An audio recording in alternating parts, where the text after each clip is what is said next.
যদি তৃণমূলে কোনো পার্টি অফিস ভাঙা হয় তাহলে জেলার সমস্ত বিজেপির পার্টি অফিস ভেঙে দেওয়া হবে এবং যদি তৃণমূলে একজন কর্মীকে পার্টি অফিসে বসার জন্য আক্রমণ করা হয় তাহলে 5টা বিজেপি কর্মীকেও পাল্টা মারার হুমকি দিলেন উত্তরবঙ্গ উন্নয়ন দপ্তরের মন্ত্রী উদয়ন গুহ।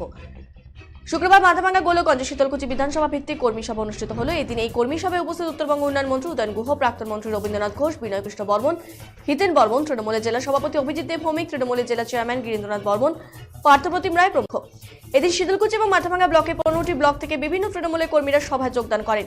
এতে উত্তরবঙ্গ উন্নয়ন মন্ত্রী উদয়ন গুহ বলেন, বিজেপির এমপি ভেটাগুড়িতে 2টো পার্টি অফিস বন্ধ করে রেখেছে এবং আগামীকাল ওই 2টো পার্টি অফিস খোলা হবে।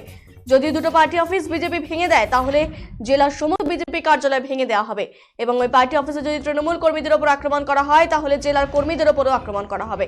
তিনি আরো বলেন, কেন্দ্রীয় সরকার বিভিন্ন নিত্য প্রয়োজনীয় জিনিসের দাম বাড়িয়ে দিচ্ছে। তিনি আরো বলেন, ভোটে জিতে কেন্দ্রীয় স্বরাষ্ট্র প্রতিমন্ত্রী এলাকায় বিধায়ক বরেন চন্দ্র বর্মনকে মানুষ কাছে পায় না, কিন্তু ভোটের সময় তারা আবার মানুষের ঘরে ঘরে আসেন। তাই মানুষকে তিনি জানান যে ভোটের সময় তারা এলে তাদের গাড়ি থেকে নামতে দেবেন না মা বোনেরা এবং তাদের কাছে কৈফিয়ত চাবেন 100 দিনের কাজের টাকার। তিনি বলেন, কেন্দ্রীয় সরকার 100 দিনের কাজের টাকা দীর্ঘদিন থেকেই আটকে রেখেছে। তিনি বলেন, গত নির্বাচনগুলোতে বিজেপি জয়ী হওয়ায় জনগণের উপর নানান অত্যাচার করেছে, তাই এবারও ভুল করবে না আগামী লোকসভা নির্বাচনে তৃণমূল প্রার্থীদের জয়ী করার। Get ready to celebrate the biggest New Year party at Kurimoho Royals with unforgettable night of music, dance and celebration. For more information, call us at 99326 22228 or 03582 222 555.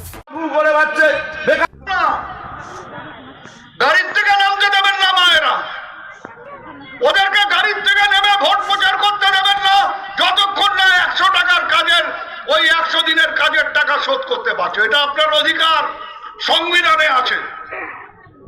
এখন ওই দিল্লির থেকে যে মোটা মহলটা এসেছিল আবার গতবারের মতন এবারও বলেছে সিএএ চালু করবে, অর্থাৎ নাগরিকদের অধিকার, নাগরিক অ্যামেন্ডমেন্ট অ্যাক্ট সেটাকে নতুন করে চালু করবে। আমাকে প্রমাণ করতে হবে আমি ভারতবর্ষের নাগরিক, আপনাকে প্রমাণ করতে আপনি ভারতবর্ষের নাগরিক। ওই বরেন আপনার ভোটে জিতেছে, তাহলে বরেনকে আগে পদত্যাগ করতে হবে। ওই যে আমাদের এমপি আপনার আবার ভোটে জিতেছে, আমরা ভারতবর্ষের নাগরিক বলেই তো আপনার আবার ভোটে জিতে এমপি হয়ে মন্ত্রী হয়েছে। যদি মনে করো যে আমি ভারতবর্ষের নাগরিক না, তাহলে তুমি আগে পদত্যাগ করে দেখাও যে এই লোকগুলো ভারতবর্ষের নাগরিক না, যাদের ভোটে আমরা জিতেছি। হোক আজকের এই আমাদের কর্মী সমাবেশের মধ্য থেকে আমি